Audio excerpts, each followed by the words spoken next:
जय हिंद दोस्तों।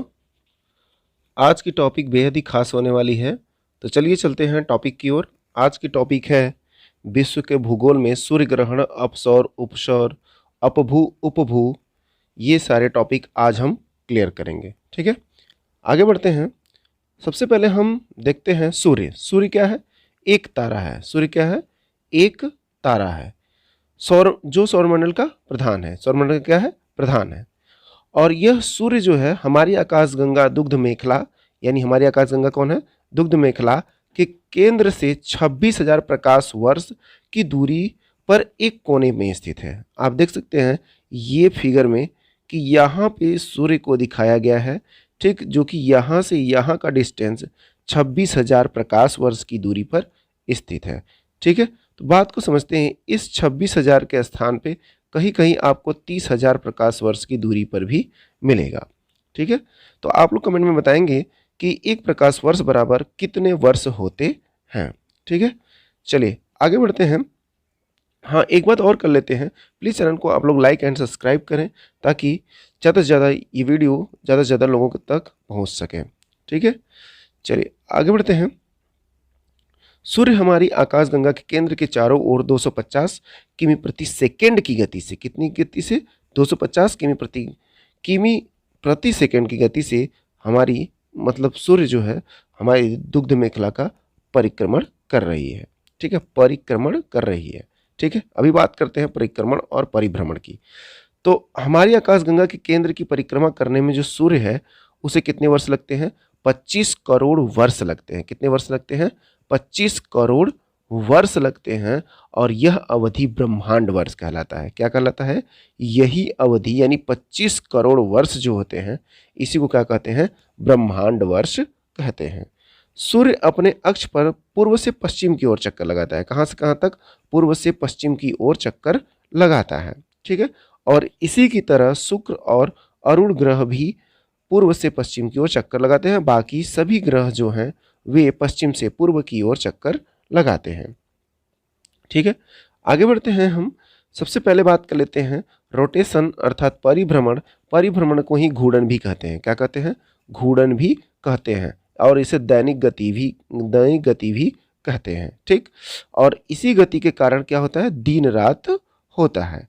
तो देखिए जो हमारा पृथ्वी है, ये हमारी पृथ्वी है, और ये पृथ्वी जो है किसी ग्रह, देखिए लिखा है परिभ्रमण किसे कहते हैं? किसी ग्रह का अपने अक्ष पर घूमना ही क्या कहलाता है?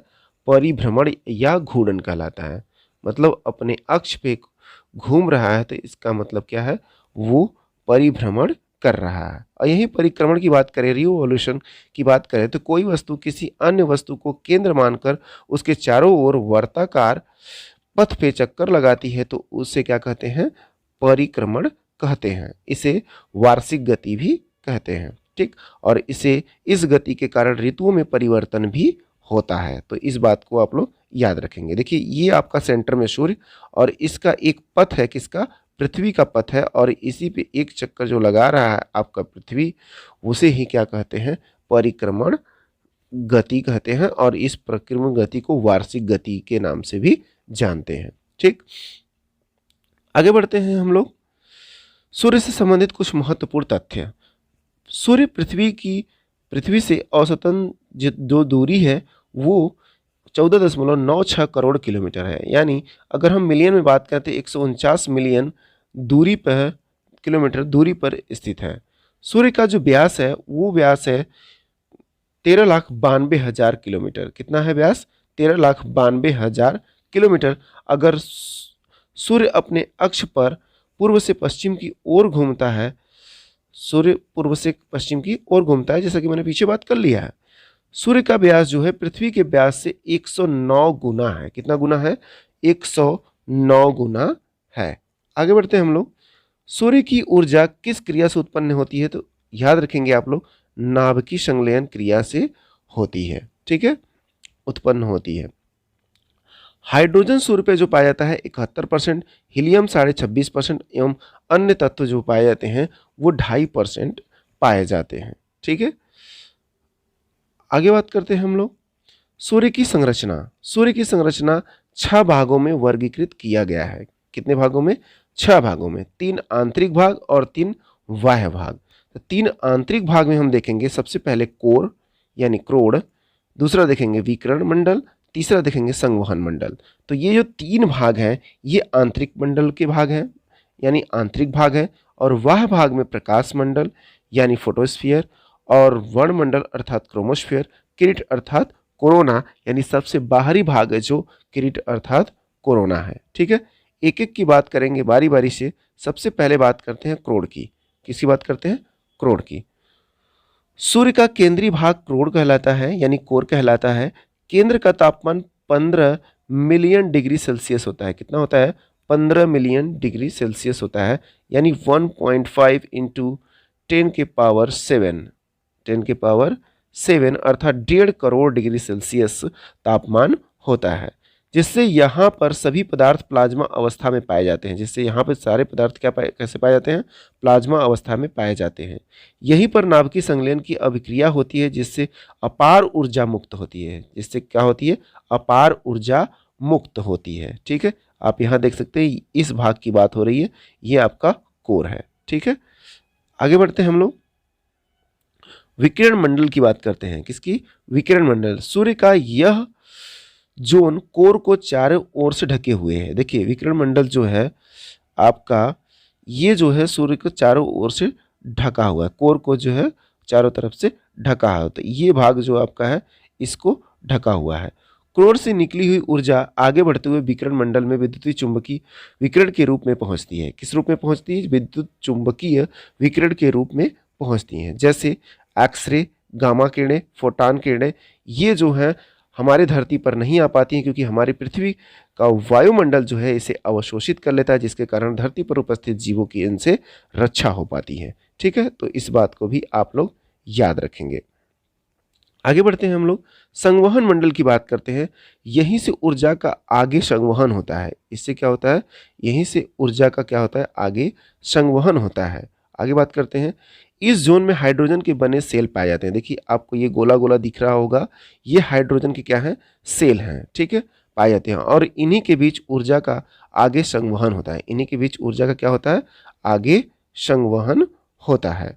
चलिए आगे बढ़ते हैं हम लोग प्रकाश मंडल की बात करते हैं। यह सूर्य का वह भाग है जो हमें दिखाई देता है। यह सूर्य का वह भाग है जो हमें दिखाई देता है। मतलब आप ये देख रहे हैं, ये वाली लाइन जो है यही है क्या? प्रकाश मंडल। और इसका तापमान जो होता है वो 6000 डिग्री सेल्सियस होता है। कितना होता है? 6000 डिग्री सेल्सियस। आगे बात करते हैं सौर कलंक की। किसकी बात करते हैं? सौर कलंक की। तो सूर्य के प्रकाश मंडल पर कुछ काले धब्बे दिखाई देते हैं, जैसा कि आप फिगर में देख सकते हैं। यहाँ पर उपस्थित काले धब्बे हैं, जिन्हें हम क्या कहते हैं? सौर कलंक कहते हैं। ठीक, सूर्य से ऊर्जा का स्थानांतरण की वजह से कुछ काले धब्बे बन जाते हैं, और इनका तापमान 4000 से 1500 डिग्री सेल्सियस होता है। एक्चुअल में होता कितना है? 6000 डिग्री सेल्सियस से 1500 डिग्री सेल्सियस एवरेज में कम होता है। ठीक है, तो आप लोग इस बात को याद रखेंगे। सौर कलंकों की संख्या में लगभग 11 वर्षों के चक्र के दौरान वृद्धि तथा कमी होती है। कितने वर्षों में? 11 वर्षों के चक्र के दौरान वृद्धि अथवा कमी होती है। किनमें? तो सौर कलंकों की संख्या में।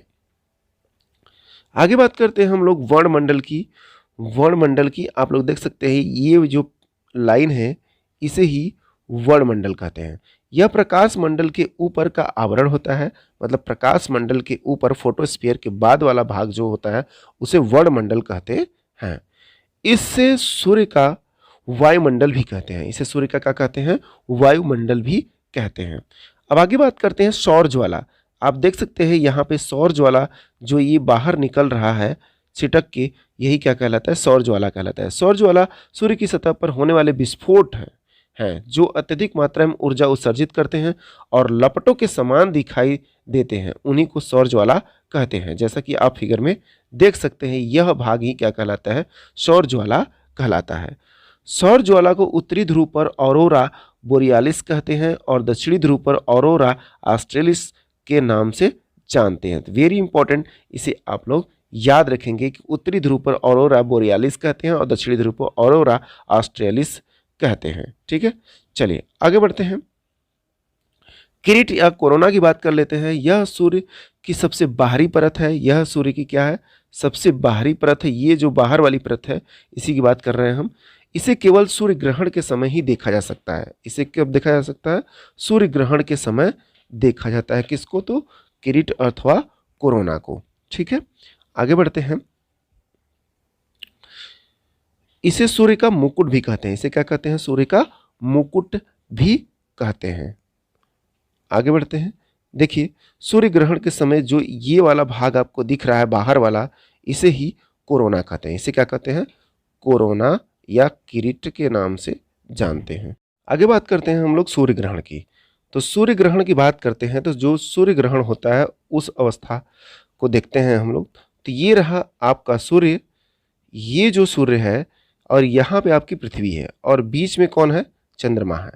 तो सूर्य से आने वाली जो किरणें हैं इस प्रकार से, तो ये भाग इधर निकल जा रहा है, ये इधर निकल जा रहा है, यानी इस वाले भाग पर पृथ्वी पर छाया पड़ जाएगा। क्या पड़ेगा?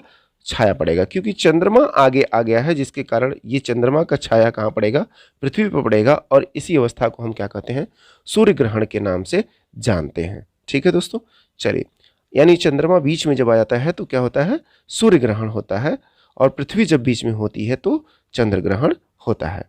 तो चंद्र ग्रहण की बात कर लेते हैं। चंद्र ग्रहण जो होती है वो 3 तरह के होते हैं चंद्र ग्रहण। ठीक है, कौन कौन से चंद्र ग्रहण होते हैं? तो मुख्यतः जो होते हैं 3 तरह के होते हैं चंद्र ग्रहण। तो आप देख सकते हैं कि पृथ्वी यहाँ मध्य में है और चंद्रमा इस साइड है।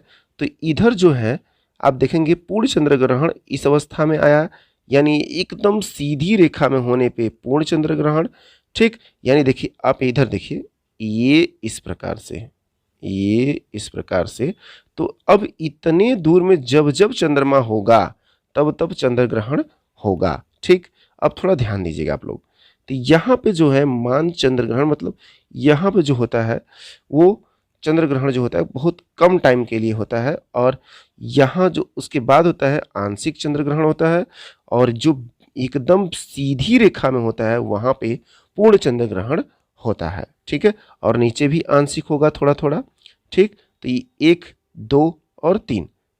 ठीक है, तो आप लोग इस बात को याद रखेंगे, यानी चंद्र ग्रहण जो है आपका किस अवस्था में होगा? जब पृथ्वी मध्य में होगी तब आपका चंद्र ग्रहण होगा, और पूर्ण चंद्र ग्रहण तब होगा जब तीनों एक सीधी रेखा में होंगे।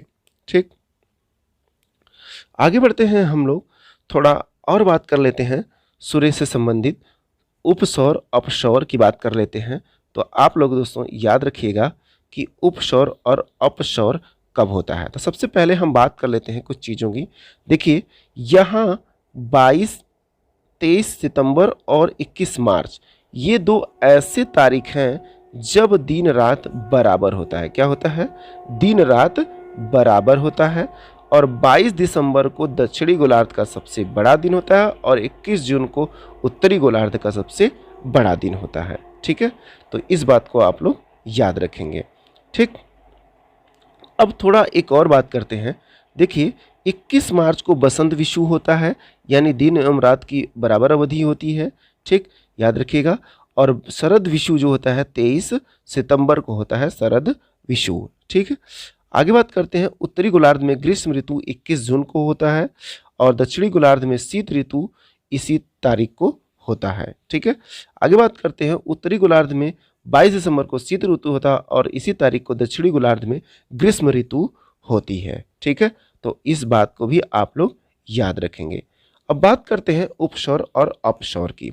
तो उपसौर और अपसौर में मान लीजिए जो कि सूर्य यहाँ है, मान लीजिए सूर्य एवं पृथ्वी के बीच के जो न्यूनतम डिस्टेंस होता है, यहाँ पे देख लेते हैं। ये अगर मान लीजिए न्यूनतम डिस्टेंस है तो इसे क्या बोलेंगे?